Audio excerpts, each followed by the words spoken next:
다윗이 살인죄와 간음죄를 짓고 난 이후에 집안에 풍파들이 많이 있었지 않습니까? 나중에는 압살롬이 왕위까지 참탈해서 다윗이 맨발로 도망가는 신세가 되었습니다.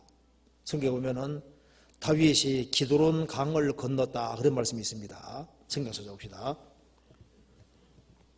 사무엘하 15장 찾아봅시다.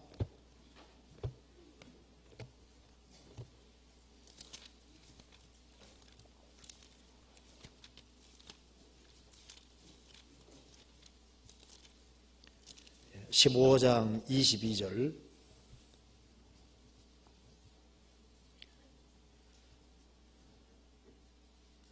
다윗이 이때에게 이르되 앞서 건너가라 하매 가드 사람 이때와 그 종자들이 그와 함께 한 아이들이 다 건너고 온 땅 사람이 대성통곡하며 모든 인민이 앞서 건너가매 왕도 기드론 시내를 건너가니 건너간 모든 백성이 광야길로 향하더라. 여기 왕이 기드론 시내를 건넜다 그런 말씀이 나와 있죠.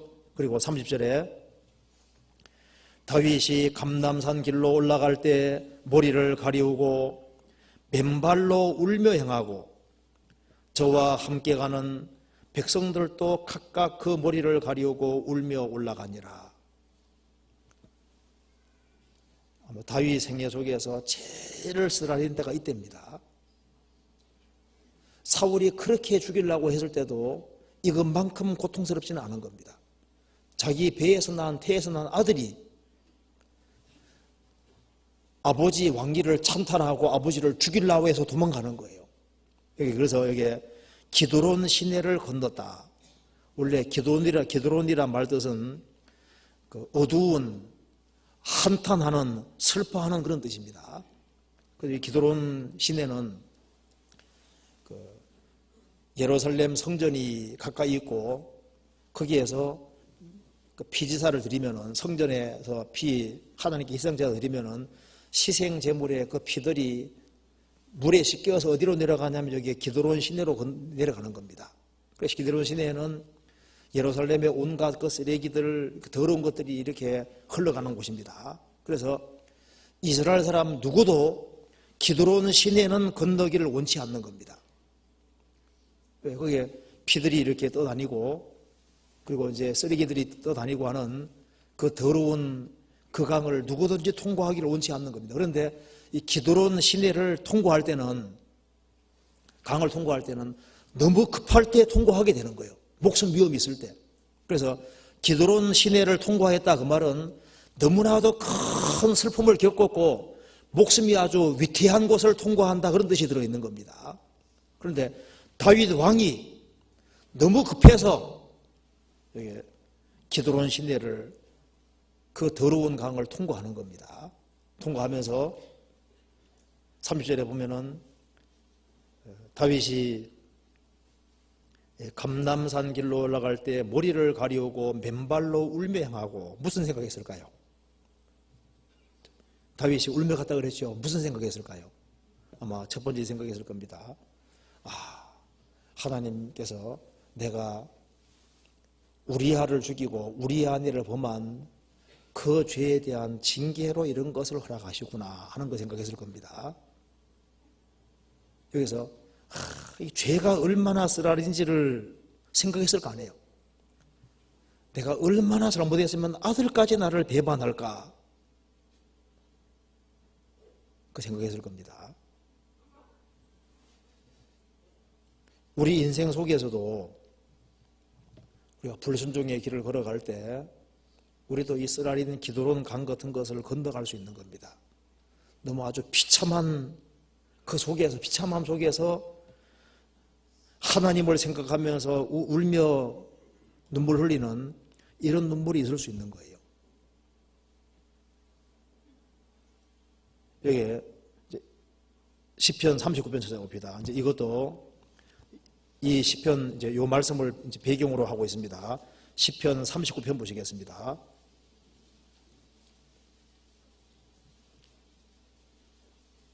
(8절)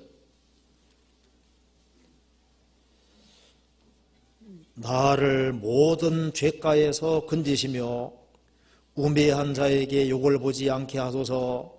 내가 잠잠하고 입을 열지 아니하오면 주께서 이를 행하신 영권이이다. 다윗이 도망갈 때 비루한 자야 비루한 자 하면서 비난도 받았지 않습니까? 그 시므이가 비난할 때, 그 욕할 때 그걸 다 듣고 있었습니다. 그래서 10절에 주의 징책을 나에게서 옮기소서.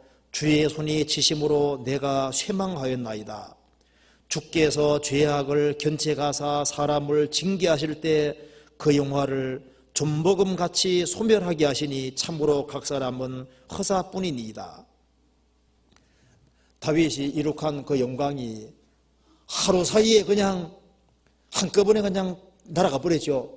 왕이 날아가고 맨발로 도망가는 신세가 됐습니다. 그래서 주께서 죄악을 견책하사 책망하사 사람을 징계하실 때 그 영광을 좀먹음같이 소멸하시니 참으로 각 사람은 허사뿐이니이다. 왕기가 날아갈 때 참 인생이 허무하구나, 하나님이 치면 이렇게도 망하는구나 걸 느끼는 겁니다. 그래서 12절 같이 읽겠습니다. 여호와여 나의 기도를 들으시며 나의 부르짖음에 귀를 기울여서 내가 눈물을 흘릴 때 잠잠하지 마옵소서. 대전하는 주께 객이 되고 거류자가 됨이 나의 모든 열조 같으니이다. 다윗은 왕이 찬탈당하고 도망가는 속에서 참 인생은 잠깐 지나가는 거다. 나는 주님 앞에서 객이 되고 거류자가 됨이 모든 열조와 같으니이다. 열조가 태어나서 잠깐 생을 살고 죽음 통과하는 것처럼 나도 나그네로 있구나 하는 걸 다시 한번 실감하는 겁니다. 그래서 내가 눈물을 흘릴 때 잠잠하지 마옵소서. 다윗이 얼마나 그 마음에 큰 쓰라림이 있었겠습니까? 때로는 그 징계 속에서 자기 악과 죄를 깨닫고 돌이키는 속에서 흘려지는 눈물들, 그 눈물들도 가치 있는 눈물일 겁니다. 또한 다윗이 이런 심각한 어려움을 허락하신 것은 징계뿐 아니라 더 큰 목적이 있는 겁니다. 다윗은 인생으로서는 가장 큰 어려움을 겪은 거예요.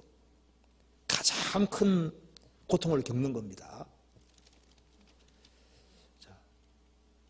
그리고 이제 우리가 고난 속에서 흘리는 눈물들이 있습니다. 그것도 주님께서 가치 있는 눈물로 보실 겁니다. 욥이 잘 나가는 사람이었죠. 자식이 10명이나 있고 그 당대 재산가였습니다. 하나님을 정말 잘 섬기는 사람인데 어느 날 재산이 한꺼번에 다 날아갔습니다. 10명의 자녀가 다 죽었습니다. 몸 전체가 병들었습니다. 그런데 욥을 위로해 주는 사람이 한 사람이 없는 거예요. 가장 가까운 아내는 하나님 욕하고 죽으라고 하고 욥의 세 친구는 계속 욥을 공격하고 욥을 위로하는 한 사람이 없는 겁니다. 그렇지만 욥은 하나님을 향한 믿음을 끝까지 지키고 있죠. 그 속에서 하염없이 하나님을 향해서 눈물만 흘리고 있는 거예요. 왜? 자기 속마음을 아무도 알아주지 못하니까. 이유 없는 어떤 고난 속에서, 알지 못하는 고난 속에서, 그 죄 때문에 고난당하는 게 아닌 그 고난 속에서 흘리는 눈물들이 있을 수 있는 겁니다. 성경 욥기 16장 찾아봅시다.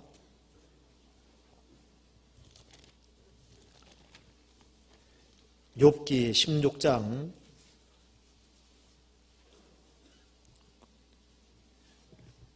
16절.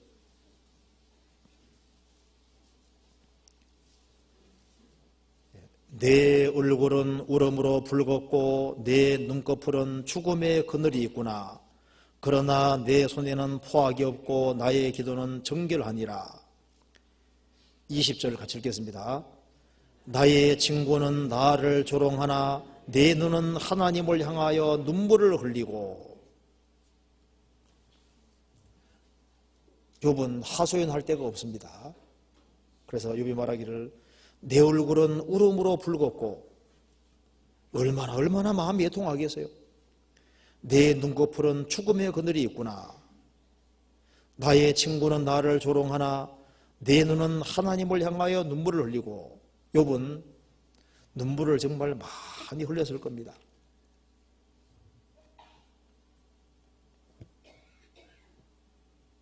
너무나도 큰 고통 속에서 흘린 눈물, 이 욥이 흘린 눈물은 아주 가치 있는 눈물이었습니다. 시편 56편 찾아봅시다.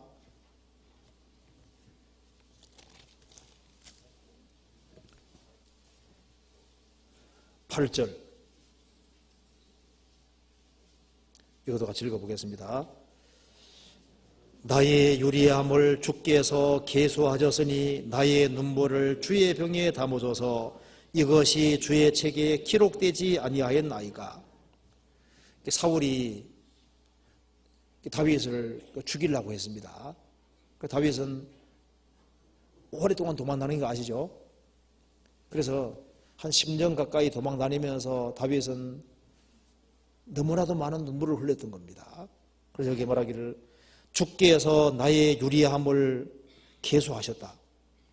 한 10년 가까이 도망다니느라고 이리저리 방황하고 도망다녔는데 그 유리함을 주께서 다 세셨으니 나의 눈물을 주의 병에 담으소서.